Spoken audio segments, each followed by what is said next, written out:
सदाशिवसमारम्भाम् शङ्कराचार्यमध्यमाम् अस्मदाचार्यपर्यन्ताम् वन्दे गुरुपरम्पराम्। ईश्वरो गुरुरात्मेति भेदविभागिने व्योमवद्व्याप्तदेहाय दक्षिणामूर्तये नमः। ओम मूकं करोति वाचालं पंगुं लंघयते गिरिं यत्कृपातमहं वन्दे परमानन्दसागरम्।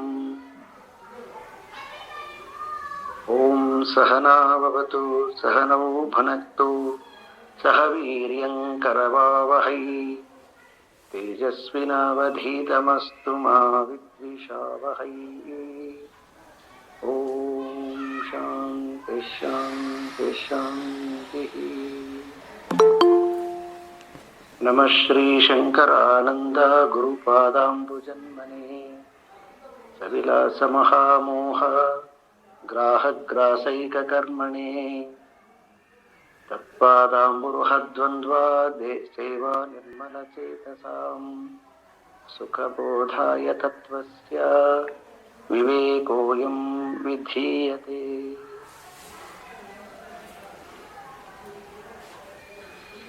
ಪರಮಾತ್ಮನ ಅನುಗ್ರಹದಿಂದ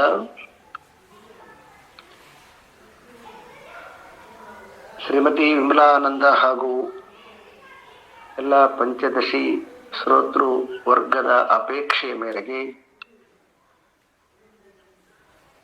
ತಂತ್ರಜ್ಞಾನ ಸಹಾಯದಿಂದ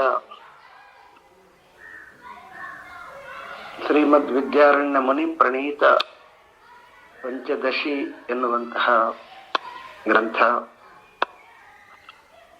ಕೋಶ ವಿವೇಕ ಪ್ರಕರಣ ಒಬ್ಬ ಮನುಷ್ಯನನ್ನ ಅನ್ನಮಯ ಕೋಶ, ಪ್ರಾಣಮಯ ಕೋಶ, ಮನೋಮಯ ಕೋಶ, ವಿಜ್ಞಾನಮಯ ಕೋಶ, ಆನಂದಮಯ ಕೋಶ ಇಂದ ತೈತ್ತಿರೀಯ ಉಪನಿಷತ್ತಿನ ಆಧಾರದ ಮೇಲೆ ಈ 5 ಕೋಶಗಳ ಒಳಗಡೆ ಇರ್ತಕ್ಕಂತಹ ಯಾವನು ಪರಮ ವ್ಯೋಮಯದನೋ ಆ ಪರಮ ವ್ಯೋಮನನ್ನ ತಿಳಿಲಿಕ್ಕೋಸ್ಕರ ಸಲುವಾಗಿ ಈ 5 ಕೋಶಗಳನ್ನ ಅವರು ಗುಹೆ ಎನ್ನುವಂತಹ ಒಂದು ಅರ್ಥವನ್ನು ಕೊಟ್ಟು ಈ ಗುಹೆಯಲ್ಲಿರ್ತಕ್ಕಂಥವನನ್ನ ನಾವು ತಿಳ್ಕೋಬೇಕಾಗ್ಯದ. ಅದನ್ನ ಈ ಪಂಚಕೋಶ ವಿವೇಕ ಮುಖಾಂತರವಾಗಿ ನಮಗೆ ಪರಿಚಯ ಮಾಡಲಿಕ್ಕೆ ಹೊರಟಿರ್ತಕ್ಕಂತಹದ್ದು ಈ ಕೋಶ ವಿವೇಕ ಪ್ರಕರಣ 3ನೇ ಅಧ್ಯಾಯ. ಸೊ ಈಗ ಆಲ್ರೆಡಿ ನಾವು ಅನ್ನಮಯ ಕೋಶ ಅನ್ನುವಂತಹದ್ದು ಹೇಗೆ ಉತ್ಪತ್ತಿ ಆಗುತ್ತೆ ಮತ್ತು ಅದು ಸ್ಥಿತಿ ಮತ್ತು ಅದರ ಲಯ, ಹುಟ್ಟುವುದು ಮತ್ತು ಸಮ್ ಡೇಸ್ ಇರತಕ್ಕಂತಹದ್ದು ಮತ್ತೆ ನಾಶವಾಗ್ತಕ್ಕಂತಹದ್ದು, ಹೀಗೆ ಉತ್ಪತ್ತಿ ಸ್ಥಿತಿ ಲಯ ಹೊಂದಿರತಕ್ಕಂತಹದ್ದು ಈ ಶರೀರ. ನಾವು ಜನ್ಮಾಂತರದ ಕಾನ್ಸೆಪ್ಟ್ ಇರ್ತಕ್ಕಂಥವ್ರು, ನಾವು ಹಿಂದಿನ ಜನ್ಮದಲ್ಲಿ ಇದ್ವಿ, ಮತ್ತೆ ಮುಂದೆ ಇಂಥ ಜನ್ಮವನ್ನ ಇಂಥ ಲೋಕವನ್ನ ನಾವು ಪಡ್ಕೊಳ್ಬೇಕು ಅಂತಕ್ಕಂತಹ ನಮ್ಮ ಎಲ್ಲ ಮಾಡುವಂತಹ ಅನುಭವಜನ್ಯವಾದ ವ್ಯವಹಾರದಿಂದ ನೋಡಿದಾಗ ಹಿಂದೆ ಇಲ್ಲದೆ ಇರತಕ್ಕಂತಹದ್ದು ಮತ್ತೆ ಮುಂದೆ ಕೂಡ ಬರದೇ ಇರತಕ್ಕಂತಹದ್ದು ಕೇವಲ ಈಗ ಕಾಣಿಸ್ಕೊಳ್ತಕ್ಕಂತಹದ್ದು. ಹಾಗಾಗಿ ನಮ್ಮನ್ನು ನಾವು ವಿಚಾರ ಮಾಡಿಕೊಂಡ್ರೆ ಇದು ಎಂತ ಮಕ್ಕಳಿಗೆ ಅದರ ಅರ್ಥ ಆಗತ್ತೆ. ಕೇವಲ ಅನ್ನಮಯ ಶರೀರವೇ ನಾನಲ್ಲ ಅನ್ನುವಂತಹದ್ದನ್ನು ಎರಡು ದೋಷಗಳ ಅಕೃತಾಭ್ಯಾಗಮ ದೋಷ ಮತ್ತು ಕೃತವಿಪ್ರಣಾಶ ದೋಷ, ಈ ಎರಡು ದೋಷಗಳನ್ನು ತಗೊಂಡು ಅನ್ನಮಯ ಕೋಶವನ್ನು ತಿಳ್ಕೊಂಡ್ರೆ, ಇನ್ನು ಈ ದೇಹವೆಲ್ಲವನ್ನ ವ್ಯಾಪಿಸಿರ್ತಕ್ಕಂತಹದ್ದು ಎಲ್ಲ ಇಂದ್ರಿಯಗಳ ಮೂಲಕ ಶರೀರಕ್ಕೆ, ಇಂದ್ರಿಯಗಳಿಗೆ ಪ್ರೇರಕವಾಗಿರ್ತಕ್ಕಂಥದ್ದು ಯಾವುದು ಇದೆಯೋ ಅದು ಪ್ರಾಣಮಯ ಕೋಶ. ಈ ಪ್ರಾಣಮಯ ಕೋಶದ ದೋಷವನ್ನ, ಅದು ಎನರ್ಜಿ, ಆದರೆ ಅದು ತನ್ನನ್ನು ತಾನು ರೆಕಗ್ನೈಸ್ ಮಾಡಿಕೊಳ್ಳೋದಾಗಲಿ, ತನ್ನನ್ನು ತಾನು ಒಂದು ಕಡೆಗೆ ಸಂಯೋಜನೆ ಮಾಡಿಕೊಳ್ತಕ್ಕಂಥದ್ದಾಗಲಿ.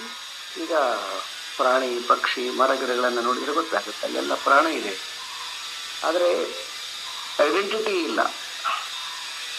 ಆ ಐಡೆಂಟಿಟಿ ಅಂತಕ್ಕಂತಹದ್ದು ಇಲ್ಲದೆ ಇರೋದರಿಂದ ಪ್ರಾಣವೂ ಕೂಡ ಆತ್ಮನಾಗಲಾರದು ಅಂತಕ್ಕಂತಹದ್ದನ್ನು ನೋಡಿದ್ವಿ. ಅದಾದ್ಮೇಲೆ ಮನೋಮಯ ಕೋಶ. ಈ ಮನೋಮಯ ಕೋಶ ವಿಚಾರಗಳ ಸರ್ಮಾಲೆ. ಈ ದೇಹದಿಂದ ಹೊರಗೆ ಈ ಎಲ್ಲ ಇಂದ್ರಿಯಗಳ ಮುಖಾಂತರ ವಿಷಯಗಳನ್ನು ಸಂಗ್ರಹಿಸಿ ಎಲ್ಲ ಇಂದ್ರಿಯಗಳಿಗೆ ಎಲ್ಲ ಇಂದ್ರಿಯಗಳಲ್ಲಿ ಜ್ಞಾತೃ ಅರಿತಕ್ಕಂಥವನಾಗಿ, ನನ್ನ ಮನೆ, ನನ್ನ ಬಂಗ್ಲೆ, ನನ್ನ ಕಾರು, ನನ್ನ ಸೈಟು, ನನ್ನ ಜಾತಿ, ನನ್ನ ಧರ್ಮ, ನನ್ನ ದೇಶ ಅಂತ ಹೀಗೆ ಇದೆಲ್ಲವನ್ನ ಆವರಿಸಿಕೊಂಡು ನಮಗೆ ನಮ್ಮ ವ್ಯವಹಾರಕ್ಕೆ, ಜೀವನ ಮಾಡಲಿಕ್ಕೆ ನಾವು ಪ್ರಾಣಿಗಳಿಗಿಂತ ಹೆಚ್ಚು ಸುರಕ್ಷಿತವಾಗಿ ಮತ್ತು ಹೆಚ್ಚು ತಿಳುವಳಿಕೆಯಿಂದ ಮಾಡತಕ್ಕಂತಹದ್ದು. ಕಾರಣ ಏನಂದ್ರೆ ಅಲ್ಲಿ ಮನಸ್ಸು ಬೆಳವಣಿಗೆ ಆಗಿಲ್ಲ, ಮನುಷ್ಯರಲ್ಲಿ ಮನಸ್ಸು ಬೆಳವಣಿಗೆ ಆಗಿದೆ, ತುಂಬಾ ಒಳ್ಳೆಯದು. ಆದರೆ ಆ ಮನಸ್ಸಿನ ಏನು ಲಕ್ಷಣಗಳಿದಾವೋ ಆ ಲಕ್ಷಣಗಳನ್ನು ವಿವರಿಸ್ತಾರೆ ನಮಗೆ. ತನಗೆ ಅನುಕೂಲಕರವಾಗಿದ್ದಾಗ ಖುಷಿ ಪಡ್ತಕ್ಕಂಥದ್ದು, ತನಗೆ ಅನುಕೂಲಕರವಲ್ಲದೆ ಇದ್ದಾಗ ದುಃಖ ಪಡ್ತಕ್ಕಂಥದ್ದು. ಈ ಎರಡರ ದೋಷದಿಂದ ಇದು ಕೂಡ ಆತ್ಮನಾಗಲಾರದು ಅಂತ. ಯಾಕಂತಂದ್ರೆ ಆತ್ಮದ ಲಕ್ಷಣ ಅದು ಯಾವಾಗಲೂ ಸ್ಥಿರವಾಗಿರ್ತಕ್ಕಂಥದ್ದು ಮತ್ತು ಯಾವಾಗಲೂ ಆನಂದವಾಗಿರ್ತಕ್ಕಂಥದ್ದು. ಸಚ್ಚಿತ್ತಾನಂದ ಅಂತ ಕರೀತೀವಿ. ಸಚ್ಚಿತ್ತಾನಂದ ಲಕ್ಷಣಕ್ಕೆ ಅಪೋಸಿಟ್ ಆಗಿದೆ ಇದು. ಯಾವಾಗಲೂ ಚಂಚಲ ಉಳ್ಳತಕ್ಕಂಥದ್ದು ಮತ್ತೆ ಯಾವಾಗಲೂ ಅಪ್ ಡೌನ್ ಆಗ್ತಕ್ಕಂಥದ್ದು. ಈ ಕಾರಣದಿಂದ ಈ ಮನಸ್ಸು ಕೂಡ ಆತ್ಮನಾಗಲಾರದು ಅಂತ ಈ ಮೂರು ಕೋಶಗಳ ವಿವರಣೆಯನ್ನ ನೋಡಿ, ಈಗ ನಾಲ್ಕನೆಯ ಕೋಶವಾಗಿರ್ತಕ್ಕಂತಹ ವಿಜ್ಞಾನಮಯ ಕೋಶ, ವಿಜ್ಞಾನಮಯ ಕೋಶ ಮತ್ತು ಆನಂದಮಯ ಕೋಶ, ಈ ಎರಡರ ವಿವರಣೆಯನ್ನ ತಿಳಿದೇವೆ ಅಂತಂದ್ರೆ, ಅವಾಗ ಈ ಕೋಶಗಳು ನಾನಲ್ಲ ಅಂತಕ್ಕಂತಹದ್ದು ಹೇಗೆ ಅದನ್ನ ಪ್ರೆಸೆಂಟ್ ಮಾಡ್ತಾರೆ ಅಂತಕ್ಕಂತಹದ್ದನ್ನ ನಾವು ಈಗ 7ನೇ ಶ್ಲೋಕವನ್ನ ಓದಲಿಕ್ಕೆ ಪ್ರಯತ್ನ ಮಾಡೋಣ. ಲೀನಾ ಸುಪ್ತೌ ವಪುರ್ಬೋಧೆ ವ್ಯಾಪ್ನುಯಾತ್ ಅನಕಾಗ್ರಗ ಚಿಚ್ಚಾಯೋಪೇತಧೀರ್ನ ಆತ್ಮಾಂ ವಿಜ್ಞಾನಮಯ ಶಬ್ದಭಾಗ್.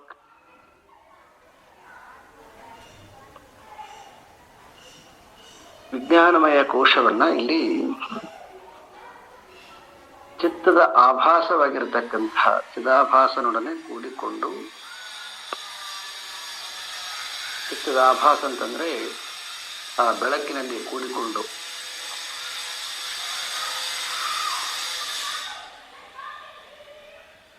ಜಾಗೃತಾವಸ್ಥೆಯಲ್ಲಿ ವ್ಯಾಪ್ನುಯಾತ್ ಅನಕಾಗ್ರಗ,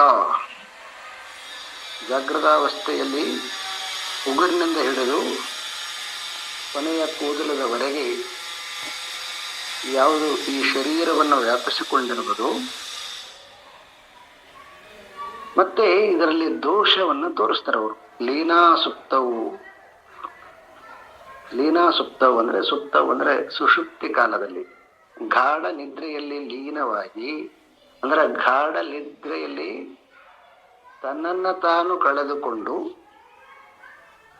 ಜಾಗೃತಾವಸ್ಥೆಯಲ್ಲಿ ನಾನು ನಾನು ನಾನು ಅಂತ ಯಾವುದು ಆ ಕರ್ತ ಅಹಂ ಅಹಂ ಅಹಂ ಅಂತ, ಅಹಂ ಅಂತಂದ್ರೆ ಮತ್ತೆ ಆ ಇನ್ನೊಂದು ಅಹಂ ಬ್ರಹ್ಮಾಸ್ಮಿ ಹಾಗೆ ಅರ್ಥ ಮಾಡಿಕೆ ಬರ್ತಿಲ್ಲಿ. ನಾನು ನಾನು ನಾನು ಅಂತ ಏನ್ಬಿಟ್ಟು ಈ ಎಲ್ಲವನ್ನ ವ್ಯಾಪಿಸಿಕೊಂಡಿರ್ತಕ್ಕಂಥದ್ದು ಇದು ವಿಜ್ಞಾನಮಯ ಶಬ್ದ, ವಿಜ್ಞಾನಮಯ ಕೋಶ ಅಂತೇಳಿ ಹೇಳ್ತಾರೆ. ಇದನ್ನ ಸಂಕ್ಷಿಪ್ತವಾಗಿ ಇದನ್ನ ಕೊನೆಗೆ 8ನೇ ಶ್ಲೋಕದಲ್ಲಿ ಎರಡನ್ನ ಸೇರಿಸ್ಬಿಟ್ಟು ಹೇಳ್ತಾರೆ. ಅದೊಂದು ನೋಡ್ಬಿಟ್ರೋಣ. ಕರ್ತೃತ್ವ ಕರ್ಣತ್ವಾಭ್ಯಾಂ ವಿಕ್ರಿಯೇತಾಂತರೀಂದ್ರಿಯಂ ವಿಜ್ಞಾನ ಮನಸಿ ಅಂತರ್ ಬಹಿಶ್ಚೇತೆ ಪರಸ್ಪರಂ. ಇಲ್ಲಿ ಅವರು ಇನ್ನೊಂದು ಹೇಳ್ತಾ ಇದ್ದಾರೆ, ಮನಸ್ಸು ಮತ್ತು ಬುದ್ಧಿ ಎರಡು ಬಹಳ ವ್ಯತ್ಯಾಸ ಇಲ್ಲ ಅಂತಂತಾರೆ ಅವರು. ಇನ್ನು ಕೆಲವೊಬ್ರು ಈ 4 ಮನಸ್ಸು ಬುದ್ಧಿ ಚಿತ್ತ ಅಹಂಕಾರ ಈ 4ನ್ನ ಸೇರಿಸಿ ಒಂದೇ ಶಬ್ದದಿಂದ ಕರೀತಾರೆ, ಅಂತಃಕರಣ ಅಂತ ಕರೀತಾರೆ, ಒಂದೇ ಶಬ್ದದಿಂದ ಕರೀತಾರೆ. ಇಲ್ಲಿ ವಿದ್ಯಾರಣ್ಯ ಮುನಿಗಳು ಮುಂದೆ ಎಲ್ಲ ಕಡೆನೂ ಕೂಡ ಚಿತ್ತ ಅಹಂಕಾರವನ್ನ ತಗೊಳ್ಳದೇ ಇದ್ರು ಮನೋಬುದ್ಧಿಯನ್ನ ಬಹಳ ಡಿಫ್ರೆಂಟ್ ಆಗಿ ಅವರು ಏಕಕಾಲಕ್ಕೆ ಒಂದು ಬುದ್ಧಿ ಮನಸ್ಸಂತ ಪ್ರಯೋಗ ಮಾಡುವಾಗ ಎರಡನ್ನ ಇನ್ಕ್ಲೂಡಿಂಗ್ ಮಾಡಿಕೊಂಡು ನಾವು ನೋಡ್ಬೇಕು ಅಂತ ಹೇಳಿ ಅವ್ರು ಹೇಳ್ತಾರೆ. ಅವರು ಇಲ್ಲಿ ಕೂಡ ಅದನ್ನ ಅವರು ಈಗ ಪ್ರಸ್ತಾಪ ಮಾಡಿದ್ದಾರೆ. ಮನಸ್ಸು ಮತ್ತು ಬುದ್ಧಿ ಈ ಎರಡರಲ್ಲಿ ಬಹಳ ವ್ಯತ್ಯಾಸ ಇಲ್ಲ. ಅದು ವರ್ಕಿಂಗ್ ಪ್ಲೇಸ್ ಅನ್ನು ನೋಡಿಕೊಂಡು, ಲೊಕೇಶನ್ ನೋಡಿಕೊಂಡು ಇದನ್ನ ಒಂದ್ಸಲ ಮನಸ್ಸು ಅಂತ ಹೇಳ್ತೀವಿ, ಒಂದ್ಸಲ ಬುದ್ಧಿ ಅಂತ ಹೇಳ್ತೀವಿ. ಆದ್ರೆ ಮನಸ್ಸು ಬುದ್ಧಿಗೆ ಬಹಳ ವ್ಯತ್ಯಾಸ ಇಲ್ಲ ಅಂತ ಅಂತಾರೆ ಅವರು. ಅದನ್ನ ಈ 8ನೇ ಶ್ಲೋಕದಲ್ಲಿ ಡಿಕ್ಲೇರ್ ಮಾಡಿದ್ದಾರೆ. ಅದಕ್ಕೆ ಡಿಫ್ರೆಂಟ್ ಏನು ಅಂತಂದ್ರೆ, ದೇಹದಿಂದ ಹೊರಗಡೆ ಏನೆಲ್ಲ ನಾವು ಅಟ್ಯಾಚ್ಮೆಂಟ್ ಆಗಿದ್ದೆವು, ದೇಹದಿಂದ ಹೊರಗಡೆ ಈಗಾಗಲೇ ಹೇಳಿದ್ನಲ್ಲ ನಾನು, ನನ್ನ ಮನೆ, ನನ್ನ ಸೈಟು, ನನ್ನ ಭೂಮಿ, ನನ್ನ ಬ್ಯಾಂಕ್ ಬ್ಯಾಲೆನ್ಸು, ನನ್ನ ದೇಶ, ನನ್ನ ಧರ್ಮ, ನನ್ನ ಜಾತಿ ಅಂತೇಳಿ ಈ ರೀತಿಯಾಗಿ ಏನು ಅಭಿಮಾನ ಪಡ್ತೀವಿ, ಇದು ದೇಹದ ಹೊರಗಡೆ ಇರತಕ್ಕಂತಹ ಇದನ್ನ ಮಮ ಅಂತ ಕರೀತಾರೆ. ಮಮಕಾರ, ನಂದು ಅಂತ ಹೇಳ್ತಕ್ಕಂಥದ್ದು. ಇನ್ನು ವಿಜ್ಞಾನಮಯ ಕೋಶಕ್ಕೆ ಇವರು ಡೆಫಿನೇಷನ್ ಕೊಡ್ತಕ್ಕಂಥದ್ದು, ದೇಹದ ಒಳಗಡೆ ಎಲ್ಲವನ್ನ ವ್ಯಾಪಿಸಿಕೊಂಡು ನಾನು ನಾನು ನಾನು ಅಂತ ಯಾವುದು ಹೇಳ್ತದೋ, ನನ್ನ ಮನಸ್ಸು, ನನ್ನ ಬುದ್ಧಿ ಅಂತ ಅಂತೀವಿ. ನನ್ನ ಬುದ್ಧಿ ಅಂತ ಹೇಳುವಾಗ ಅವಾಗ ಬುದ್ಧಿನ ಅಹಂಕಾರದಲ್ಲಿ ಜೋಡಿಸ್ತಾರ. ಅದಕ್ಕೆ ಅವರು ಚಿದಾಭಾಸನೊಡನೆ ಕೂಡಿಕೊಂಡು ಅಂತ ಶಬ್ದ ಪ್ರಯೋಗ ಮಾಡಿದ್ದಾರೆ. ಹೀಗೆ ದೇಹದ ಒಳಗಡೆಗೆ ಇಂದ್ರಿಯಗಳ ಮೇಲೆ, ನನ್ನ ಮೇಲೆ ನನಗೆ ಅಭಿಮಾನ ಪಡ್ತಕ್ಕಂತಹದ್ದು ಬುದ್ಧಿ ಅಂತ ಇಲ್ಲಿ ಅರ್ಥ ಮಾಡಬೇಕು. ಮತ್ತು ದೇಹದ ಹೊರಗಡೆಗೆ ಜಗತ್ತಿನ ಜೊತೆಗೆ ಇರ್ತಕ್ಕಂತಹ ಸಂಬಂಧವನ್ನ ಮನಸ್ಸು ಅಂತ ಕರಿಬೇಕು. ಇದನ್ನ ಸ್ವಲ್ಪ ಆಚಾರ್ಯರು ಅಂದ್ರೆ ಅರ್ಥ ಮಾಡಕ್ಕೋಸ್ಕರ ಸಲುವಾಗಿ ಆಚಾರ್ಯರು ಅಂತ ಹೇಳಿದಾಗ ಯಾವಾಗಲೂ ಶಂಕರ್ ಅಂತ ನೀವು ಅರ್ಥ ಮಾಡಿಕೊಳ್ಬೇಕು. ಅವರು ಕೂಡ ಪಂಚೀಕರಣದಲ್ಲಿ ತತ್ವಬೋಧದಲ್ಲಿ ಸಂಕಲ್ಪ ವಿಕಲ್ಪ ಮನಃ ಅಂತಂತಾರೆ ಅವರು. ಸಂಕಲ್ಪ ವಿಕಲ್ಪ ಮನಃ ಅಂದ್ರೆ ಒಂದು ಏನು ಬೇಕಂತನ್ನೋದು ಮತ್ತೆ ಬೇಡ ಅಂತನ್ನೋದು, ಬೇಕಂತನ್ನೋದು ಬೇಡ ಅಂತನ್ನೋದು, ಸಂಕಲ್ಪ ಮಾಡೋದು ಮತ್ತೆ ವಿಕಲ್ಪ ಮಾಡೋದು, ಬಿಟ್ಬಿಡೋದು, ಹೀಗೆಲ್ಲ ಕಂಟಿನ್ಯೂ ಆಗಿ. ಸೊ ಥಾಟ್ಸ್ ಪ್ರಾಸೆಸ್ ಮೂವಿಂಗ್ ಏನಾಗ್ತದಲ್ವಾ, ಇದನ್ನ ಮನಸ್ಸು ಅಂತ ಕರಿತೀವಿ. ಮತ್ತೆ ಬುದ್ಧಿ ಅಂತಂದ್ರೆ ಏನಂತಂದ್ರೆ ನಿಶ್ಚಯಾತ್ಮಕ ಬುದ್ಧಿ ಅಂತಂತಾರೆ ಅವರು. ನಿಶ್ಚಯಾತ್ಮಕ ಬುದ್ಧಿ ಅದೇ ಒಂದು ಸಂಕಲ್ಪವನ್ನ ಅದನ್ನ ಯಾವಾಗ ದೃಢ ಮಾಡಿತು ನಾವು, ಅವಾಗ ಅದು ಬುದ್ಧಿ ಅಂತ ಪ್ರಯೋಗ ಆಗುತ್ತೆ ಅಂತ. ಅದನ್ನ ಇಲ್ಲಿ ಅನುಸರಿಸಿಬಿಟ್ಟು ವಿದ್ಯಾರಣ್ಯ ಮುನಿಗಳು ಮನಸ್ಸು ಮತ್ತು ಬುದ್ಧಿ ಎರಡು ಬಹಳ ವ್ಯತ್ಯಾಸ ಇಲ್ಲ. ದೇಹದ ಹೊರಗಡೆ ಅಭಿಮಾನವನ್ನು ತಾಳತಕ್ಕಂತಹದ್ದು ಮಮಕಾರ, ದೇಹದ ಒಳಗಡೆಗೆ ಅಭಿಮಾನ ಪಟ್ಟುಕೊಂಡಿರ್ತಕ್ಕಂಥದ್ದು ಅಹಂ ಮಮ ಅಂತ. ಅಹಂ ವಿಜ್ಞಾನಮಯ ಕೋಶ, ಮಮ ಮನೋಮಯ ಕೋಶ. ನಾವು ಆಲ್ರೆಡಿ ಈಗ ಮನೋಮಯ ಕೋಶದ ದೋಷವನ್ನು ನೋಡಿದ್ದೀವಿ. ಈಗ ಇಲ್ಲಿ ವಿಜ್ಞಾನಮಯದ ದೋಷವನ್ನ ಅವರು ಹೇಳ್ತಾ ಇದ್ದಾರೆ. ಲೀನಾ ಸುಪ್ತವು, ಶ್ಲೋಕ ನಂಬರ್ 7 ನಲ್ಲಿ ಲೀನಾ ಸುಪ್ತವು. ಉಗುರಿನ ಕೊನೆಯ ಭಾಗದಿಂದ ಹಿಡಿದು ಕೂದಲಿನ ಕೊನೆಯ ಭಾಗದವರೆಗೆ ತನ್ನನ್ನ ತಾನು ನಾನು ನಾನು ನಾನು ನಾನು ನಾನು ನಾನು ಅಂತ ಹಿಡಿದದನ್ನ ಇದು ನೋಡಿ, ಎಚ್ಚರವಾಗಿರುವಾಗ it is a full conscious ಆಗ್ಯದ. ನಾನು ನಾನು ನಾನು ಅನ್ನತಕ್ಕಂಥದ್ದು ಒಂದು ಸ್ವಲ್ಪನೂ ಕೂಡ ನಮಗೆ ಕನ್ಫ್ಯೂಸ್ ಆಗಲ್ಲ. ಮತ್ತೆ ಸ್ವಪ್ನ ಪ್ರಪಂಚದಲ್ಲಿ ಅಂದ್ರೆ ಡ್ರೀಮ್ ಸ್ಟೇಟಸ್ ಅಂತ ಹೇಳ್ತೀವಿ, ಅಲ್ಲಿ ಕೂಡ ನಾನು ಕನಸು ಕಂಡೆ, ನಾನು ಈ ಕನಸು ಕಂಡೆ, ಕನಸಿನಲ್ಲಿ ನಾನು ಇಲ್ಲಿಗೆ ಹೋಗಿದ್ದೆ ಅಲ್ಲಿಗೆ ಹೋಗಿದ್ದೆ ಅಂತ ಅವಾಗ ಕರ್ತೃತ್ವ ಭಾವ ಜಾಗೃತವಾಗಿದೆ. ಎಚ್ಚರದಲ್ಲಿ ಇಂದ್ರಿಯಗಳ ವ್ಯವಹಾರದ ಜೊತೆಗೆ ಜಗತ್ತಿನ ಜೊತೆಗೆ ವ್ಯವಹಾರ ಮಾಡುವಾಗಲೂ ಕೂಡ ನಮ್ಮದು ವಿಜ್ಞಾನಮಯ ಕೋಶ ಜಾಗೃತವಾಗಿದೆ. ಮತ್ತು ಸ್ವಪ್ನದಲ್ಲಿ ಕೂಡ ಸ್ವಪ್ನಗಳನ್ನು ಕಾಣುವಾಗ ಕೂಡ ಇಂದ್ರಿಯಗಳು ಶಟ್ ಡೌನ್ ಆಗಿದ್ದಾವೆ, ಆದರೆ ಕರ್ತೃತ್ವ ಭಾವ ಜಾಗೃತವಾಗಿದೆ. ಸ್ವಪ್ನ ಲೋಕದಲ್ಲಿ ಕೂಡ ತನ್ನನ್ನು ತಾನು ಇದೀನಿ ಅಂತಕ್ಕಂಥದ್ದು ತೋರಿಸ್ತಲ್ಲ, ಹೇಳ್ತದದು. ನಾನು ಅಲ್ಲಿ ಹೋಗಿದ್ದೆ, ಕನಸಿನಲ್ಲಿ ಇಲ್ಲಿ ಹೋಗಿದ್ದೆ ಅಂತ. ಆದರೆ ಯಾವಾಗ ನಾವು ಸ್ವಪ್ನದಿಂದ ಇನ್ನೊಂದು ಸ್ಟೇಟಸ್ ಯಾವುದಿದೆಯೋ, ಯಾವುದನ್ನು ನಾವು ಡೀಪ್ ಸ್ಲೀಪ್ ಅಂತೇಳಿ ಕರಿತೀವಿ, ಗಾಢ ನಿದ್ರಾ ಅಂತ ಕರಿತೀವಿ, ಆ ಗಾಢ ನಿದ್ರದಲ್ಲಿ ಇದು ಲೀನಾಗಿಬಿಡ್ತದೆ, ತನ್ನನ್ನು ತಾನು ಕಳ್ಕೊಂಡು ಬಿಡ್ತದೆ.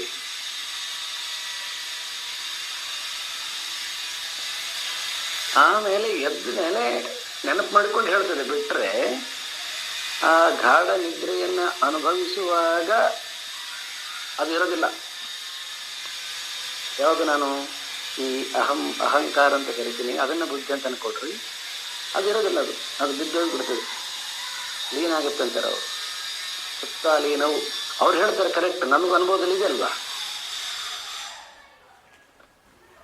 ಗಾಢ ನಿದ್ರೆಯಲ್ಲಿ ನಮ್ಗೆ ಯಾರಿಗಾರ ಕನಸಿನಾಗ ಹೆಂಗ ನಾವು ಮತ್ತೆ ಜಾಗೃತ ಲೋಕದಲ್ಲಿ ಹೆಂಗ ನಾವು ನಮ್ಮನ್ನ ನಾವು ಐಡೆಂಟಿಟಿ ಮಾಡಿಕೊಂತೀವೋ ಆ ರೀತಿಯಾಗಿ ಗಾಢ ನಿದ್ರೆಯಲ್ಲಿ ಇರ್ತೀವ ನಾವು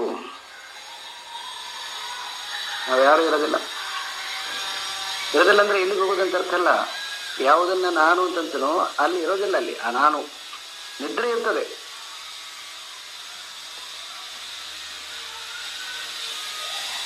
ಸೊ ಹಾಗಾಗಿ ಇದು ಕೂಡ ಸ್ಟೇಬಲ್ ಆಗಿ ಇರ್ತಕ್ಕಂಥದ್ದು ಅಲ್ಲ.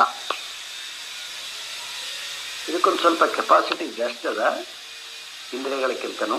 ಇಂದ್ರಿಯಗಳು ಜಾಗೃತ ಲೋಕದಲ್ಲಿ ಚೆನ್ನಾಗಿ ವ್ಯವಹಾರ ಮಾಡ್ತವೆ, ಸ್ವಪ್ನ ಲೋಕದಲ್ಲಿ ಈ ಇಂದ್ರಿಯಗಳು ವ್ಯವಹಾರ ಮಾಡೋದಿಲ್ಲ. ಅಲ್ಲಿ ಕಿವಿನೇ ಬೇರೆ, ಕಣ್ಣೇ ಬೇರೆ, ಕೈಗಳೇ ಬೇರೆ, ಕಾಲೇ ಬೇರೆ, ದೇಹವೇ ಬೇರೆ. ಆದರೆ ಸ್ವಪ್ನ ಲೋಕದಲ್ಲಿ ಇದೇ ಅಹಂ ಇರ್ತದೆ. ಸೊ ಹಾಗಾಗಿ ಇಂದ್ರಿಯಗಳಿಗಿಂತ ಸ್ವಲ್ಪ ಉನ್ನತ ಸ್ಥಿತಿಯನ್ನು ಹೊಂದಿದೆ. ಅದಕ್ಕೆ ಅದನ್ನು ಸ್ಟೆಪ್ ಬೈ ಸ್ಟೆಪ್ ಬೆಳಿಕಂತ ಬಂದ ಒಂದಕ್ಕಿಂತ ಒಂದು ದೊಡ್ಡದು, ಒಂದಕ್ಕಿಂತ ಒಂದು ದೊಡ್ಡದು. ಸ್ವಪ್ನದಲ್ಲಿ ಎಲ್ಲವನ್ನ ನೋಡ್ತದೆ, ಆದರೆ ಅಲ್ಲೆಲ್ಲ ಹಿಡ್ಕೊಂಡು ಯಾವಾಗ ಗಾಢ ನಿದ್ರೆಗೆ ಹೋಗ್ತದೋ ಗಾಢ ನಿದ್ರೆಯಲ್ಲಿ ತನ್ನನ್ನು ತಾನು ಕಳ್ಕೊಂಡು ಬಿಡ್ತದೆ. ಸೊ ಹಾಗಾಗಿ ಬುದ್ಧಿಯು ಕೂಡ ಆತ್ಮನಾಗಲಾರದು. ಆತ್ಮ ಅಂತಕ್ಕಂಥದ್ದು ಲಕ್ಷಣ ಮೊದಲು ಹೇಳಿದ್ದಾರೆ, ಸತ್ ಅಂತ ಹೇಳಿದ್ದಾರೆ. ಅದು ತ್ರಿಕಾಲೇ ಅಬಾಧಿತೆ, 3 ಕಾಲದಲ್ಲಿ ಬಾಧೆ ಆಗದೇ ಇರ್ತಕ್ಕಂಥದ್ದು, ನಾಶ ಆಗದಿರ್ತಕ್ಕಂಥದ್ದು ಯಾವುದು ವಸ್ತು ಇದೆಯೋ ಅದು ಸದ್ವಸ್ತು. ಆದರೆ ಇದು 2 ಅವಸ್ಥೆಯಲ್ಲಿರ್ತದೆ. 3ನೇ ಅವಸ್ಥೆಯಲ್ಲಿ ತನ್ನನ್ನು ಕಳ್ಕೊಳ್ತದೆ. ಯಾರದರ ಬುದ್ಧಿ ಇರಲದು. ನಾವೆಲ್ಲ ಕೆಲವೊಂದು ಇದು ಮಾಡ್ತೀವಲ್ವಾ, ಏನು ಸೊ ನಮ್ಗಿಂತನೂ ಕೂಡ ಐನ್ಸ್ಟೀನ್ ಬುದ್ಧಿ ಎಷ್ಟು ಪ್ರಖರವಾಗಿತ್ತು ಅಂತ ಹೇಳ್ಬಿಟ್ಟು ಕ್ಯಾಲ್ಕುಲೇಷನ್ ಎಲ್ಲ ಮಾಡಿದ್ವಿ ನಾವು. ಎಷ್ಟರ ಬುದ್ಧಿ ಇರಲಿ, ಇನ್ನೊಂದು ಮುಂದಿನ ಶತಮಾನಗಳಲ್ಲಿ ಇನ್ನೂ ಯಾವನು 5% ಯೂಸ್ ಮಾಡಿದ, ಇನ್ನೂ 75% ಯೂಸ್ ಮಾಡೋರು ಬರ್ಬೋದು, ಬರೋಣ ನೋಡು, ಅದು ಕಾಲದ ನಿಯಮ ಅದು. ಅವಾಗಲೂ ಕೂಡ ಈಗ ಅದು ಸುಷುಪ್ತಿಯಲ್ಲಿ ಏನಾಗುತ್ತೆ, ಅದು ಸೊ ತನ್ನ ಕಳ್ಕೊಳ್ತದೆ ಅದು ಸದ್ಯದ ಇಷ್ಟರ ಅನುಭವದ ಮಟ್ಟಿಗೆ.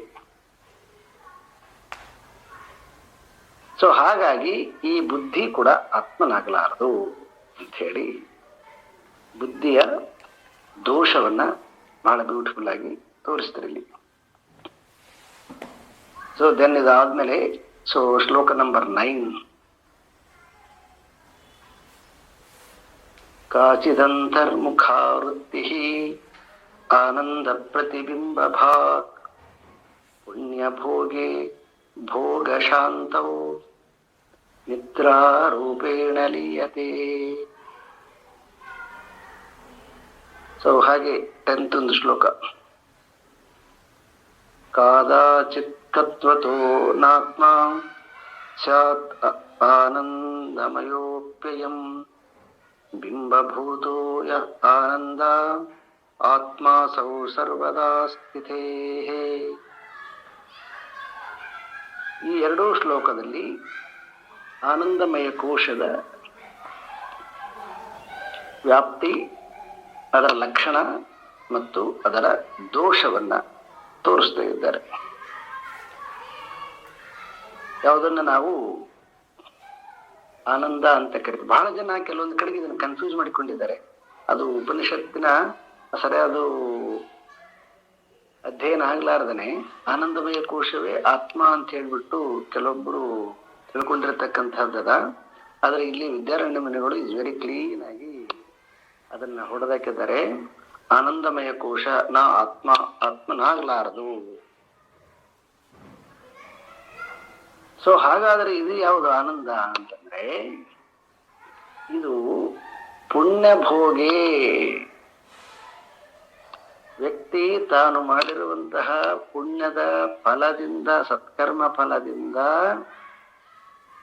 ವ್ಯಕ್ತಿ ವಸ್ತು ವಿಷಯಗಳ ಸಂಯೋಗದಿಂದ ಏನು ಆನಂದವನ್ನ ಅನುಭವಿಸುತ್ತಾನೆ ಅದು ಆನಂದ. ಅದು ಒಂದು ಕೋಶ ಅಂತ ಕರೀತಾರೆ ಇವರು. ಆನಂದಗಳಿಗೆ ಸಚ್ಚಿತ್ತಾನಂದ ಅಂತ ಕೆಲವೊಬ್ರು ಕನ್ಫ್ಯೂಸ್ ಮಾಡಿಕೊಂತಾರ. ಇದು ಇಲ್ಲ, ಪ್ರಿಯ, ಮೋದ, ಪ್ರಮೋದ್ ಅಂತ ಮತ್ತೆ ಮುಂದೆ ವರ್ಣನೆ ಮಾಡ್ತಾರ. ಆನಂದದಲ್ಲಿ 3 ಭಾಗ ಮಾಡ್ತಾರ.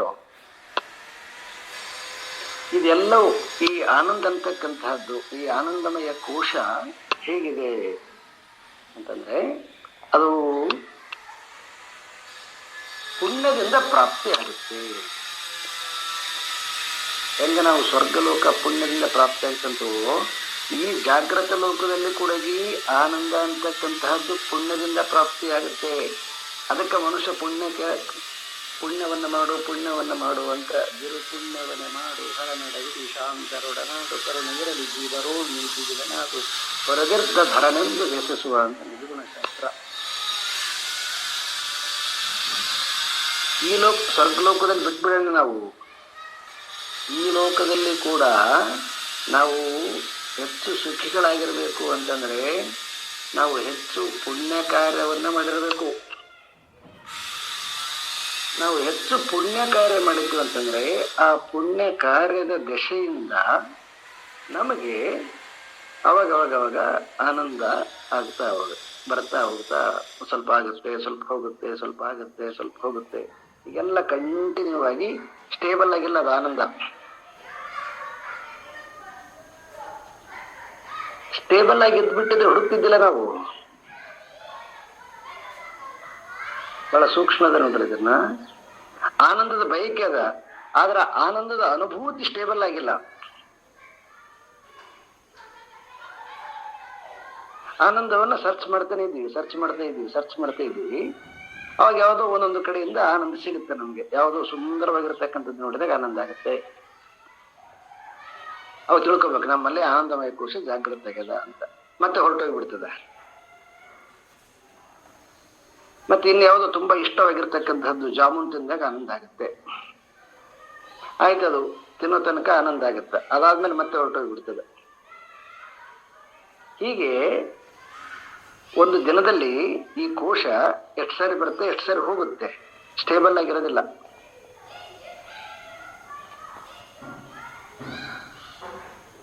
ಮತ್ತೆ ಒಂದು ಸ್ವಲ್ಪ ರಾತ್ರಿ ಗಾಢ ನಿದ್ರೆಯಲ್ಲಿ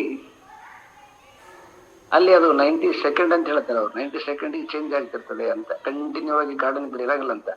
ಒಂದು 90 ಸೆಕೆಂಡ್ ಗಾಢ ನಿದ್ರೆ ಇರ್ತದ, ಮತ್ತೆ ಅಗೇನ್ ಮತ್ತೆ ಸ್ವಪ್ನಕ್ಕೆ ಬರ್ತದ, ಮತ್ತೆ ಸ್ವಪ್ನದಿಂದ ಪುನಃ ಮತ್ತೆ ಗಾಢ ನಿದ್ರೆಗೆ ಹೋಗುತ್ತೆ ಅಂತ ಹೇಳಿ ಬೇರೆ ಬೇರೆ ಕೆಲವೊಂದು ರೀತಿಯಾಗಿ ಎಕ್ಸ್ಪ್ಲನೇಷನ್ ಕೊಟ್ಟಿದ್ದಾರೆ ಅದನ್ನ. ಅಂದ್ರೆ ಒಟ್ಟು ಇದರ ಅರ್ಥ ಏನಂತಂದ್ರೆ ಆನಂದಮಯ ಕೋಶ ಅಂತಕ್ಕಂಥದ್ದು ಸ್ಟೇಬಲ್ ಆಗಿಲ್ಲ, ಅದು ಕೂಡ ಬಂದು ಹೋಗ್ತಕ್ಕಂಥದ್ದು. ಅದು ಏನನ್ನ ಅವಲಂಬಿಸಿದೆ ಅಂತಂದ್ರೆ ಅದು ಪುಣ್ಯವನ್ನ ಅವಲಂಬಿಸಿದೆ.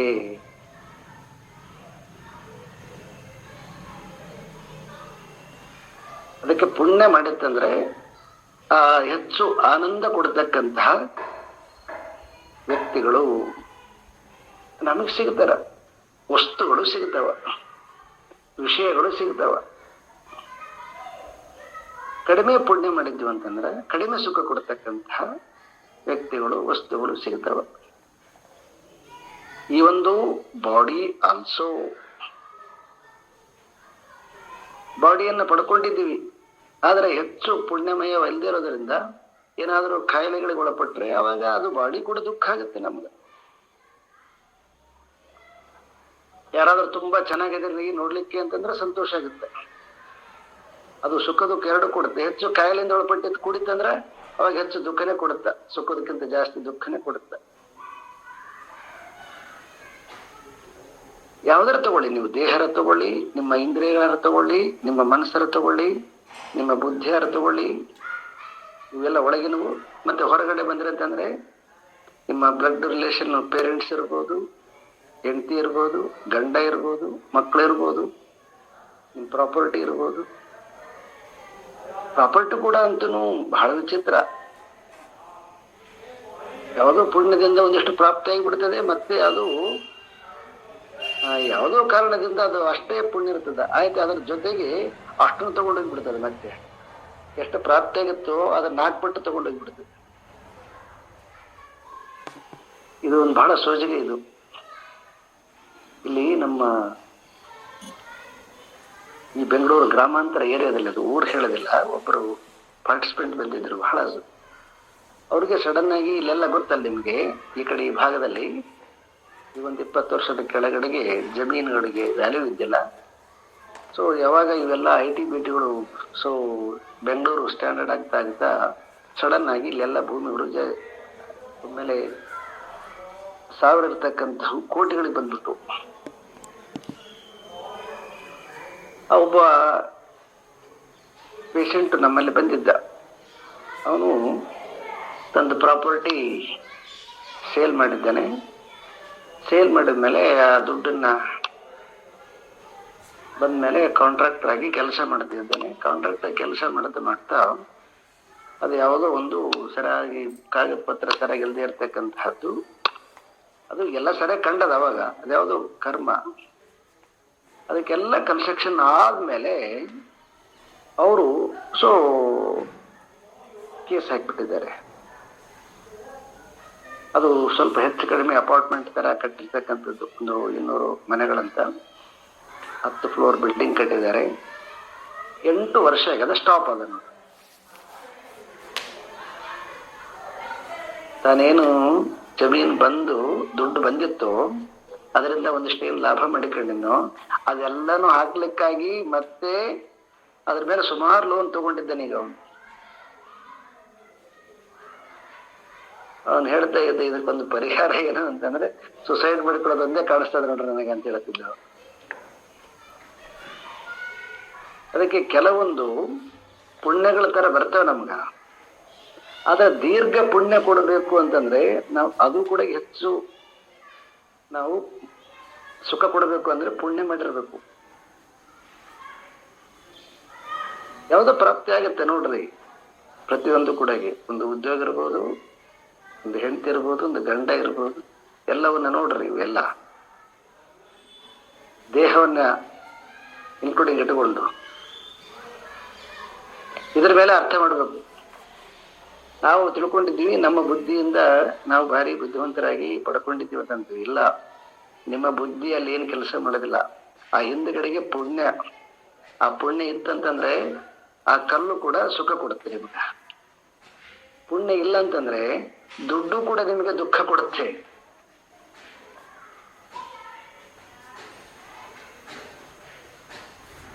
ನಿಜವಾಗ್ಲೂ ಅದು ಪುಣ್ಯ ಇಲ್ಲದೆ ಹೋಗ್ಬಿಟ್ರೆ, ನಿಮ್ಗೆ ಸುಖ ಪ್ರಾಪ್ತಿ ಇಲ್ಲದೆ ಹೋಗ್ಬಿಟ್ರ ದುಡ್ಡು ಕೂಡ ದುಃಖ ಕೊಡುತ್ತೆ. ಆಚಾರ್ಯ ಶಂಕರರು ಪ್ರಜೆಗಳಿಂದ ಹೇಳ್ತಾರೆ, ಅವರು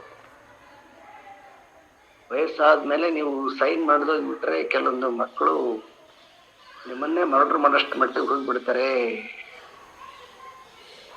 ಅವಾಗ ಅದೇ ಪ್ರಾಪರ್ಟಿ ನಿಮ್ಗೆ ದುಃಖ ಕೊಡುತ್ತೆ. ಇನ್ನು ಹೊರಳವ್ರು ಬೇರೆ ಇದಾರ, ಕಳ್ಳ ಕಾಕರ್ ಇರ್ಬೋದು, ಇನ್ಕಮ್ ಟ್ಯಾಕ್ಸ್ ಆಫೀಸರ್ ಇರ್ಬೋದು, ಐಡಿ ಇರ್ಬೋದು, ಅದು ಬೇರೆ. ಅದು ಸೊ ಅದಕ್ಕೆ ನಾವು ಯಾವಾಗಲೂ ಅರ್ಥ ಮಾಡ್ಕೋಬೇಕು, ಏನು ಎಷ್ಟು ಇದೆಯೋ ಮುಖ್ಯ ಅಲ್ಲ, ನಮ್ಮಲ್ಲಿ ಎಷ್ಟು ಸುಖವಾಗಿದ್ದೇವೋ ಮುಖ್ಯ.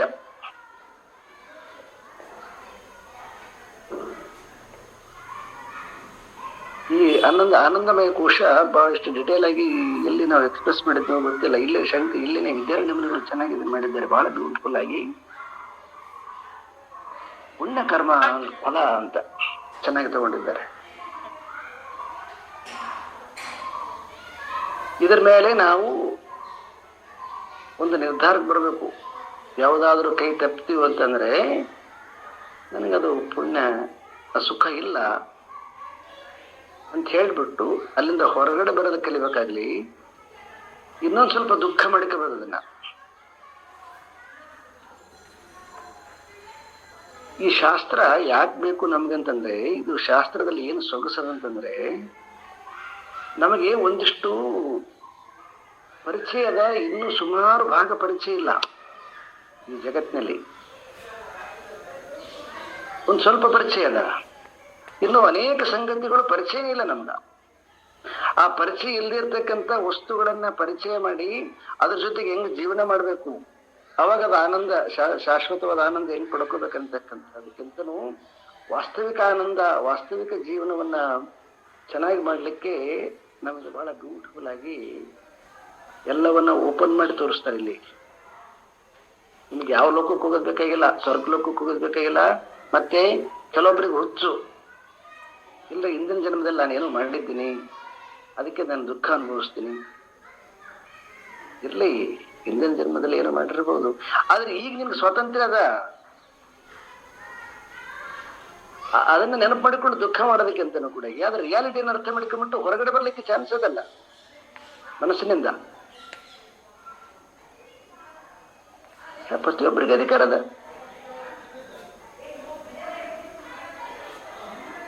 ಇದನ್ನ ಅರ್ಥ ಮಾಡ್ಕೋಬೇಕು ನಾವು ಇದನ್ನ.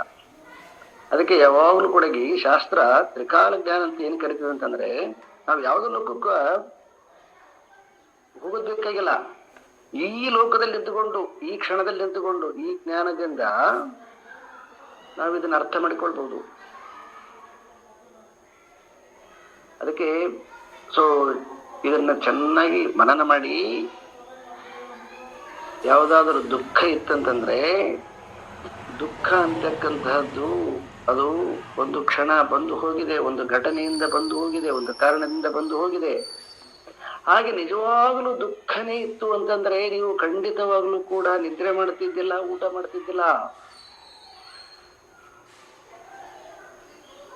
ದುಃಖದ ಘಟನೆ ಉಳ್ಕೊಂಡದ, ನೆನಪು ಮಾಡಿಕೊಂಡಾಗ ಬಂದು ದುಃಖ ಕೊಡಿಸ್ತದ, ಅಷ್ಟೇನೆ. ಅದು ಪಾಪ.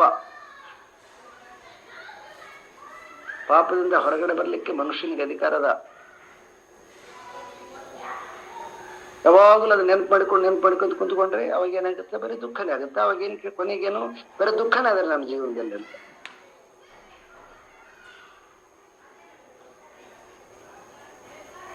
ನಿಜವಾಗ್ಲೂ ದುಃಖ ಇಲ್ಲ. ದುಃಖದ ಸಂಗತಿ ಮೆಮೊರಿ ಉಳ್ಕೊಂಡದ. ಅದಕ್ಕೆ ಒಬ್ಬ ಜ್ಞಾನಿ ಆಗಿರ್ತಕ್ಕಂಥ, ಅಂದ್ರೆ ಜ್ಞಾನಿ ಅಂದ್ರೆ ಈ ವಿಚಾರವನ್ನ, ಶಾಸ್ತ್ರವನ್ನ ತಿಳಿದಂತಂದ್ರೆ, ಈಗಿರೋ ಪರಿಸ್ಥಿತಿಯಲ್ಲಿ ಪ್ರತಿ ಕ್ಷಣ ಎಚ್ಚರವಾಗಿ ಬದುಕಿನಂತಂದ್ರೆ ಅವನಿಗೆ ಹಿಂದಿಂದು ಅಂಟೋದಿಲ್ಲ. ಯಾವುದು ಎಷ್ಟರಿಲ್ಲದು ಪೂರ್ವ ಕರ್ಮ, ಅದನ್ನ ದಹಿಸ್ಬಿಡ್ತಾನವ. ಮತ್ತೆ ಮುಂದಿನಂತ ಯೋಚನೆ ಮಾಡಕ್ಕಲ್ಲ. ಈಗ ಸುಖವಾಗಿದ್ಮೇಲೆ ಮತ್ತೆ ಯಾಕೆ ಮುಂದಿನ ಯೋಚನೆ ಮಾಡ್ತೀವಿ ನಾವು? ಶಟಪ್ ಮೈಂಡ್ ಶಟಪ್ ಉಳಿಸ್ಬಿಟ್ನಂದ್ರೆ ಆಯ್ತಲ್ಲ.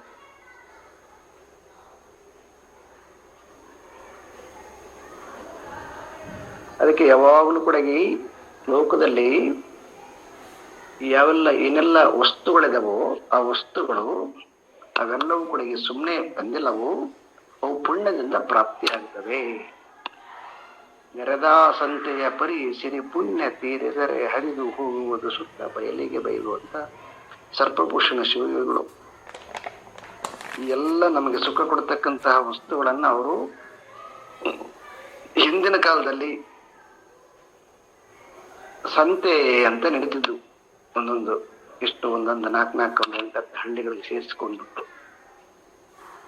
ಆ ಸಂತೆ ದಿನ ಇಡೀ ಮಾರ್ಕೆಟ್ ಬಿಜಿಯಾಗಿರ್ತಿತ್ತು ಎಲ್ಲ ರೀತಿಯಿಂದ. ಅಲ್ಲಿ ಈಗ ಹೆಂಗ ನಾವು ಮಾಲ್ಗೆ ಹೋದ್ರೆ ಕೆಲವೊಂದು ಡಿಮಾರ್ಟ್ ಇರ್ತವೆಲ್ಲ ಇದಾವಲ್ವ, ಎಲ್ಲ ಸಿಗ್ತಾವಲ್ವ, ಆ ರೀತಿಯಾಗಿ ಆ ಸಂತೆಯಲ್ಲಿ ಎಲ್ಲಾ ರೀತಿಯಿಂದ ಸಿಗ್ತಿತ್ತು. ಆದ್ರೆ ನೆಕ್ಸ್ಟ್ ಡೇ ನೀವಲ್ಲಿ ಹೋದ್ರಿ ಅಂತಂದ್ರ ಒಂದೇ ಒಂದು ಶಾಪ್ ಇರ್ತಿದ್ದಿಲ್ಲ, ಒಬ್ರು ವ್ಯಕ್ತಿ ಇರ್ತಿದ್ದಿಲ್ಲ, ಖಾಲಿ. ಸರ್ಪಭೂಷಣರು ಹಾಗೆ ಬರೀತಾರೆ. ಇವೆಲ್ಲ ನಮಗೆ ಪ್ರಾಪರ್ಟಿ ಇರ್ಬೋದು, ಶರೀರ ಇರ್ಬೋದು, ಗಂಡ ಇರ್ಬೋದು, ಹೆಂಡತಿ ಇರ್ಬೋದು, ಮಕ್ಕಳಿರ್ಬೋದು, ಇವೆಲ್ಲವೂ ಕೂಡ ನಮಗೆ ಹೆಂಗ ಪ್ರಾಪ್ತಿ ಆಗ್ತಾವಂತಂದ್ರೆ ನೆರೆದ ಸಂತೆಯ ಪರಿ ಸಿರಿ ಪುಣ್ಯ ತೀರಿದರೆ, ಪುಣ್ಯದಿಂದ ಪ್ರಾಪ್ತಿ ಆಗ್ತವೆ. ಇವೆಲ್ಲ ಪುಣ್ಯ ತೀರ್ತೆ ಅಂದ್ರೆ ಆಯ್ತು ಹೊರಟೋಗ್ಬಿಡ್ತವೆ.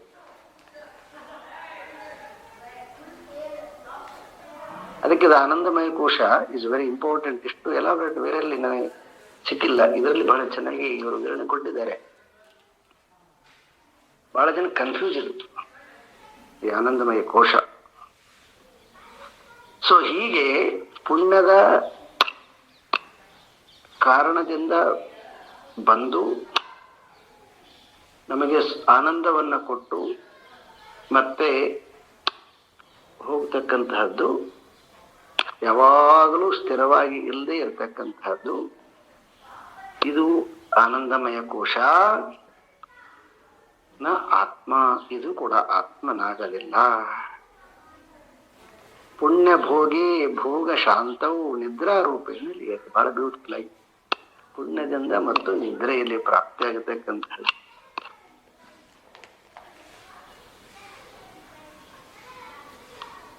ಸೊ ಹಾಗಾಗಿ ಈ ಆನಂದಮಯ ಕೋಶ ಆಗೋದಿಲ್ಲ ಅಂತ ಹೇಳ್ಬಿಟ್ಟು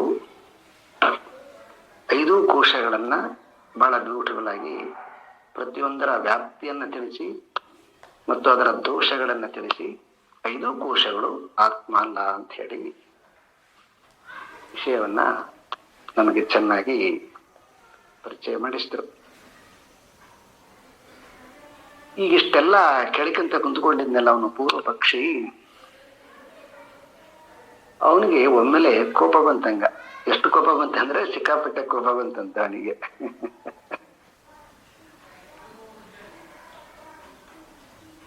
ಆಯ್ತ್ರಿ, ಬಹಳ ಚೆನ್ನಾಗಿ ಹೇಳಿದ್ರಿ ಅಂತಂದ ಅವನು.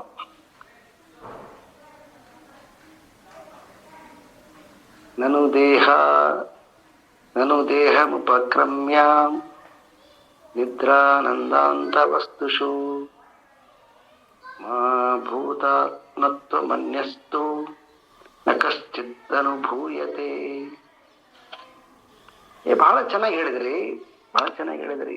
ಎಲ್ಲ ಅನ್ನಮಯ ಕೋಶ ನಾನಲ್ಲ, ಪ್ರಾಣಮಯ ಕೋಶ ನಾನಲ್ಲ, ಮನೋಮಯ ಕೋಶ ನಾನಲ್ಲ, ವಿಜ್ಞಾನಮಯ ಕೋಶ ನಾನಲ್ಲ, ಆನಂದಮಯ ಕೋಶ ನಾನಲ್ಲ. ಸರಿ, ಕರೆಕ್ಟು, ಬಹಳ ಚೆನ್ನಾಗಿದೆ. ಹಂಗಾರ ಈಗ ಏನ್ ನಾವು ಅನುಭವಿಸ್ತೀವಲ್ರಿ, ಯಾರು ಹಂಗಾರ ಅವರು? ಇದ್ರ ಬಿಟ್ರೆ 5 ಕೋಶ ಬಿಟ್ರೆ ಯಾರಿದಾರ ಹೇಳ್ರಲ್ಲಿ? ಮತ್ತೆ ಯಾರಿದಾರೋ, ಯಾರಿಗೆ ಅನುಭವ ಆಗುತ್ತೆ ಇದೆಲ್ಲ? ನೋಡ ಚೆನ್ನಾಗಿ ಬರದನವ. ಆಯ್ತು, ಒಪ್ಕೊಳ್ಳಣ್ರಿ. ಅನ್ನಮಯ ಕೋಶದಿಂದ ಹಿಡಿದು ಬಿಟ್ಟು ಆನಂದಮಯ ಕೋಶದವರೆಗೆ ಆತ್ಮತ್ವ ಇಲ್ಲದೆ ಇದ್ರೆ ಪರವಾಗಿ ಇರಲಿ. ಮತ್ತೆ ಇನ್ನ ಅನುಭವಿಸೋದು ಯಾರ್ರಿ? ನಮಗೆ ಸ್ಪಷ್ಟವಾಗಿ ನಾವು ಅನುಭವಿಸ್ತೀವಿ ಅಂತ ನಮಗೆಲ್ಲ ಅನುಭವ ಆಗ್ತಿದೆ. ಮತ್ತೆ ಇವೆಲ್ಲ ಊಸು ಬಂದೋಗುವಂತಂತರಿ. ಏನೋ ಶರೀರ ಸರಿ ಬಂದು ಹೋಗುತ್ತಂತ ಒಪ್ಕೋಬಹುದು, ಆದ್ರೆ ಇವೆಲ್ಲವೂ ನಮ್ಗೆ ಅನುಭವದಲ್ಲಿ ಇದಾವಲ್ವ, ಇವೆಲ್ಲ ಇರೋ ತನಕ ಪ್ರತಿ ಕ್ಷಣದಲ್ಲಿ ಕೂಡ ಇದನ್ನು ಅನುಭವಿಸ್ತಾ ಇದ್ದೀವಿ. ಹಾಗಾದ್ರೆ ಯಾರು ಅನುಭವಿಸಲ್ಪಡೋರು?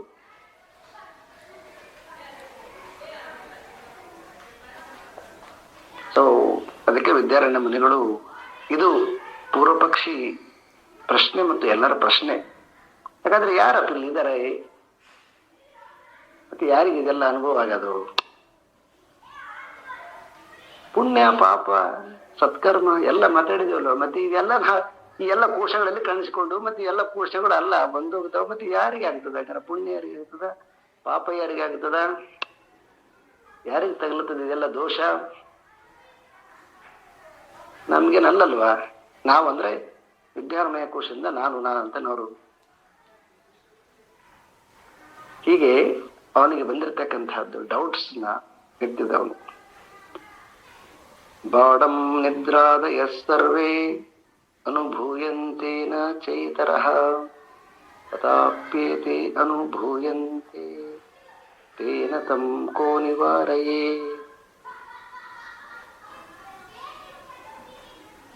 ಬಾಡಂ ನಿದ್ರಾದಯ ಸರ್ವೇ ಅನುಭೂಯಂತೆ ನ ಚೇತರಃ.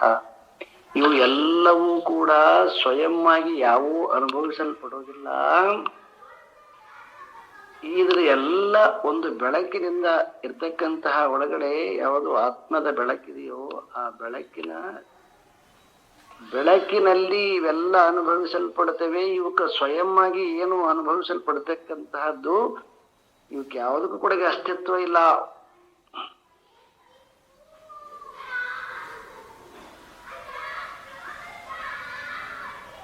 ಇದಕ್ಕೆ ಬಹಳ ಸುಂದರವಾಗಿರತಕ್ಕಂತಹದ್ದು ಒಂದು ಎಕ್ಸಾಂಪಲ್ ಕೊಡ್ತಾರೆ ಮುಂದ.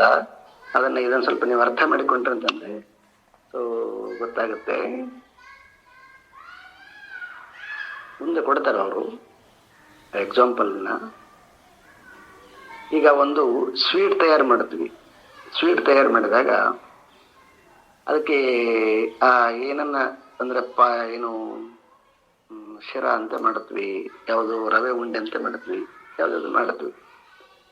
ಅದಕ್ಕೆ ಇವೆಲ್ಲ ಹಾಕ್ತಿರ್ತೀವಿ. ಏನ್ ಹಾಕ್ತಿರ್ತೀವಿ? ಸೊ ರವೆ ಉಂಡೆ ಆಗ್ಲಿಕ್ಕೆ ಅದು ಗೋಧಿ ಹಿಟ್ಟನ್ನು, ನನಗಷ್ಟು ನಾಲೆಡ್ಜ್ ಇಲ್ಲ, ಎಲ್ಲ ಹಾಗನ್ ಕೊಟ್ರೆ ಯಾವ್ದಾರ ಈ ತರದೆಲ್ಲ ವಸ್ತುಗಳನ್ನ ಹಾಕ್ತಿವಿ. ಅದಕ್ಕೆ ತುಪ್ಪ ಹಾಕ್ತಿವಿ, ಅಕ್ಕಿ ಹಾಕ್ತಿವಿ, ಏನು ಹಾಕ್ತಿವಿ ಎಲ್ಲ.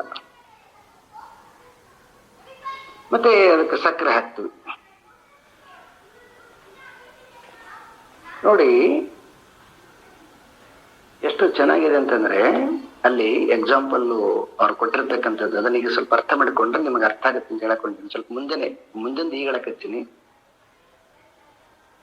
ಅಕ್ಕಿ ಬೆರೆತಿರೋದ್ರಿಂದ ಸಕ್ಕರೆಗೆ ಮಧುರತ್ವ ಬರಂಗಿಲ್ಲ.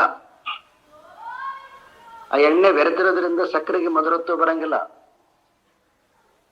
ಅದು ಈ ವಸ್ತುಗಳ ಜೊತೆಗೆ ಕಲ್ತಾಗಲೂ ಕೂಡ ತನ್ನನ್ನು ತಾನು ಕಳ್ಕೊಳ್ಳೋದಿಲ್ಲ. ಮತ್ತು ಈ ವಸ್ತುಗಳು ಏನು ಇಲ್ಲದೆ ಇದ್ರೂ ಕೂಡ ಮಧುರತ್ವ ಕಳ್ಕೊಳ್ಳೋದಿಲ್ಲ. ಈ ಎಲ್ಲ ಒಂದು ಸ್ವೀಟ್ ಆಗ್ಬೇಕಾದ್ರೆ ಶುಗರ್ ಅನ್ನ ಬಿಟ್ಟು ಉಳಿದ ಎಲ್ಲ ಮಟೀರಿಯಲ್ಸ್ ಇದಾವು, ಅವು ಎಲ್ಲವೂ ಆ ಶುಗರ್ ಸಕ್ಕರೆಯಿಂದ ಸಿಹಿತನವನ್ನ ಪಡ್ಕೊಂಡವ. ಅವಕ್ಕೆ ಸ್ವಯಂ ಅಸ್ತಿತ್ವವಿಲ್ಲ. ಅವು ಯಾವಕ್ಕೂ ಕೂಡ ಅಸ್ತಿತ್ವ ಇಲ್ಲ. ಅವಕ್ಕ ಸಿಹಿತನದ ಅಸ್ತಿತ್ವ ಇಲ್ಲ. ಸಿಹಿ ಅಂತ ಏನು ಅನಿಸೋಬೇಕು ಅಂತಂದ್ರೆ ಅದು ಎಲ್ಲವೂ ಕೂಡ ಸಕ್ಕರೆ ಜೊತೆಗೆ ಬೆರೆತಾಗ ಮಾತ್ರ, ಆ ಪಾಕದ ಜೊತೆಗೆ ಬೆರೆತಾಗ ಮಾತ್ರ ಅವು ತಮ್ಮತನವನ್ನ ಕಳ್ಕೊಂಡು ಸಿಹಿಯನ್ನು ಅನುಭವಿಸ್ತವ. ಅವಕ್ಕೆ ಸ್ವಯಂ ಮಧುರತ್ವ ಇಲ್ಲ. ಹಾಗೆ ಇವೆಲ್ಲ ಕೋಶಗಳಿಗೆ ಸ್ವಯಂ ಅಸ್ತಿತ್ವ ಇಲ್ಲ. ಸ್ವಯಂ ಅಸ್ತಿತ್ವ ಇರತಕ್ಕಂತಹದ್ದು ಆ ಸಚ್ಚಿತ್ತ ಆನಂದವೇ. ಆ ಸಚ್ಚಿತ್ತ ಆನಂದದ ಇವೆಲ್ಲ ಉಪಕರಣಗಳು, ಆ ಆನಂದದ ಬೆಳಕಿನಲ್ಲಿ ಈ ಉಪಕರಣಗಳು ತಮ್ಮ ಕಾರ್ಯವ್ಯಾಪ್ತಿಯನ್ನ ಮಾಡ್ತವೆ. ಆ ಉಪಕರಣಗಳೇ ನಾಲೆಡ್ಜ್ ನಮಗಿರೋದ್ರಿಂದ ನಾವೇ ಕನ್ಫ್ಯೂಸ್ ಆಗಿ ಉಪಕರಣಗಳೇ ನಾವು ಅನ್ಕೊಂಡ್ಬಿಟ್ಟಿದ್ದೀವಿ.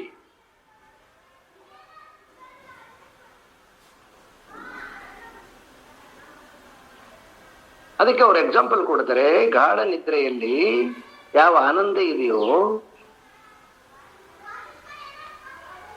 ಅದನ್ನ ಅನುಭವಿಸೋರು ಯಾರು? ಅದನ್ನ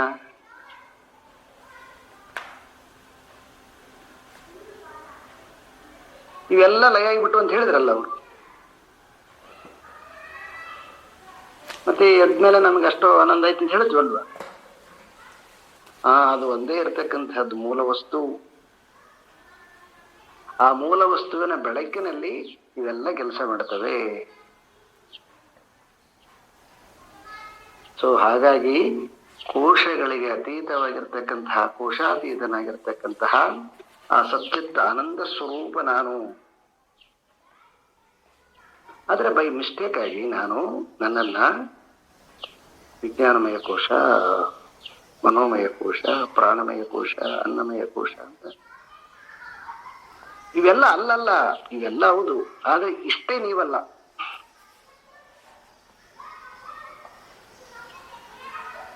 ಇದು ಶಾಸ್ತ್ರದ ಬ್ಯೂಟಿ, ರಿಯಾಲಿಟಿ. ಹೀಗೆ ಯಾವಾಗ ನಮಗೆ ಅರ್ಥ ಆಗುತ್ತೆ ಆವಾಗ ಈ ಕೋಶಗಳ ಸಂಬಂಧವಾದ ದುಃಖ ಕಡಿಮೆ ಆಗುತ್ತೆ ನಮಗೆ. ಇಲ್ಲದೆ ಹೋಗ್ಬಿಟ್ರೆ ನಾವು ಈ ಕೋಶಗಳ ಅಭಿಮಾನವನ್ನ ಹೊಂದಿ ಇಷ್ಟೇ ನಾವು ಅನ್ಕೊಂಡ್ಬಿಟ್ಟು ಯಾವುದೋ ಒಂದು ಆರೋಗ್ಯ ಇಲ್ದಿರ್ತಕ್ಕಂಥ ಶರೀರ ಇರ್ಬೋದು, ಬುದ್ಧಿ ಇಲ್ದಿರ್ತಕ್ಕಂಥ ಹೆಂಡತಿ ಇರ್ಬೋದು, ಬುದ್ಧಿ ಇಲ್ದಿರ್ತಕ್ಕಂಥ ಗಂಡ ಇರ್ಬೋದು, ಬುದ್ಧಿ ಇಲ್ದಿರ್ತಕ್ಕಂಥ ಮಕ್ಳು ಇರ್ಬೋದು, ಇನ್ಯಾವುದೋ ಅಲಿಗೇಷನ್ ಇರ್ತಕ್ಕಂತಹ ಪ್ರಾಪರ್ಟಿ ಇರ್ಬೋದು, ಅಷ್ಟರಲ್ಲೇ ಸೀಮಿತ ಮಾಡಿಕೊಂಡ್ಬಿಡ್ತೀವಿ ನಾವು. ಸೀಮಿತ ಮಾಡಿಕೊಂಡು ನಮ್ಮನ್ನ ನಾವು ಅಷ್ಟೇ ತಿಳ್ಕೊಂಡ್ಬಿಟ್ಟು ಇಡೀ ದುಃಖ ಅಂತ ಅನ್ಕೊಂತೀವಿ ನಾವು. ಅದಕ್ಕೆ ಪ್ರತಿಯೊಬ್ಬರಿಗೂ ಕೂಡ ಎಲ್ಲರಿಗೂ ಅಧಿಕಾರ ಇದೆ ಇದರಿಂದ ಹೊರಗಡೆ ಬರ್ಲಿಕ್ಕೆ. ಹೊರಗಡೆ ಬರ್ಲಿಕ್ಕಂದ್ರೆ ಬಿಟ್ಟು ಹೋಗೋದಿಲ್ಲ. ಮಾನಸಿಕವಾಗಿ ವಿಚಾರದಿಂದ ಯಾವ್ದು ಸೆಟಪ್ ಇದೆಯೋ ಸೆಟಪ್ ನಿಂದ ಹೊರಗಡೆ ಬರ್ತಕ್ಕಂತಹದ್ದು ಎಲ್ಲರಿಗೆ ಸ್ವಾತಂತ್ರ್ಯ ಇದೆ. ಅದಕ್ಕೆ ಮನುಷ್ಯ ಜನ್ಮನೇ ಈ ಪರಮಾತ್ಮ ತಿಳಲಿಕ್ಕೆ ಯೋಗ್ಯವಾಗಿರ್ತಕ್ಕಂತಹದ್ದು ಅಂತ ಹೇಳಿದ ಕಾರಣದಿಂದ ಇದನ್ನ ನಾವು ಚೆನ್ನಾಗಿ ಅರ್ಥ ಮಾಡಿಕೊಳ್ತಾ ಈ ಒಂದು ವಿಚಾರವನ್ನ ತಿಳಿದಿವಂತಂದ್ರೆ ಅವಾಗ ನಾವೆಲ್ಲರೂ ಕೂಡ ಈ ಅಭಿಮಾನವನ್ನ ಕಳೆದುಕೊಂಡು ಜ್ಞಾನ, ಪ್ರಜ್ಞಾಪೂರ್ವಕವಾದ ಜ್ಞಾನದಿಂದ ನಾವೆಲ್ಲರೂ ಕೂಡ ಆತ್ಮಾನಂದದ ಸುಖದಲ್ಲಿ ಇರಬಹುದು. ಇದು ನಮ್ಮ ಋಷಿ ಮುನಿಗಳು ಕಂಡುಕೊಂಡು ಎಲ್ಲ ಸಂಸಾರದ ಜೊತೆಗೆ ಅವರು ಹ್ಯಾಪಿಯಾಗಿದ್ರು. ವಸಿಷ್ಠರನ್ನ ತಗೊಳ್ಳಿ, ಭಾರದ್ವಾಜ ತಗೊಳ್ರಿ, ಯಾರನ್ನ ತಗೊಳ್ಳಿ, ಈ ನಾಲೆಡ್ಜ್ ಇರಬೇಕು. ಈ ನಾಲೆಡ್ಜ್ ಅನ್ನ ಜೀವನದಲ್ಲಿ ನಮ್ಮ ಬುದ್ಧಿಯಲ್ಲಿ ಅಳವಡಿಸಿಕೊಂಡ್ಬಿಟ್ಟು ನಾವು ಜೀವನ ಮಾಡಿದ್ವಿ ಅಂತಂದ್ರೆ ಅವಾಗ ಅದು ನಿಜವಾದ ಆನಂದ ಜೀವನ ಆಗುತ್ತೆ. ಇಲ್ಲದೆ ಹೋದ್ರೆ ಯಾವುದ್ರಲ್ಲಿ ಸಿಕ್ಕಾಕೊಂಡು ನಮ್ಮನ್ನ ನಾವು ಬಂಧಿಸಿಕೊಂಡ್ವಿ ಅಂತ, ಇದು ಬಂಧಿಸಿಕೊಂಡಿಲ್ಲ, ಮನಸ್ಸಿನಿಂದ ಹಾಗೆ ಭ್ರಾಂತಿ ಆಗಿದೆ. ಅದು ಆ ಭ್ರಾಂತಿಯನ್ನ ತೆಗೆದು ಬಿಟ್ಟು ಅಂತಂದ್ರೆ ಅವಾಗಿರ್ತಕ್ಕಂತಹದ್ದು ಆನಂದ, ಅದೇ ಆತ್ಮಾನಂದ, ಅದೇ ಗುಹೆಯೊಳಗಿರತಕ್ಕಂತಹ ಪರಮಯೋಮ. ಅದನ್ನ ತಾರ್ಕಿಕವಾಗಿ ಮುಂದೆ ಅದನ್ನ ಎಲಾಬರೇಟ್ ಮಾಡ್ತಾರೆ. ಅದನ್ನ ನಾವು ನೆಕ್ಸ್ಟ್ ಕ್ಲಾಸ್ ಅಲ್ಲಿ ನೋಡೋಣ. ಓಂ ಪೂರ್ಣಮದಃ ಪೂರ್ಣಮಿದಂ ಪೂರ್ಣಾತ್ ಪೂರ್ಣಮುದಚ್ಯತೆ ಪೂರ್ಣಸ್ಯ ಪೂರ್ಣಮಾದಾಯ ಪೂರ್ಣಮೇವಾವಶಿಷ್ಯತೆ.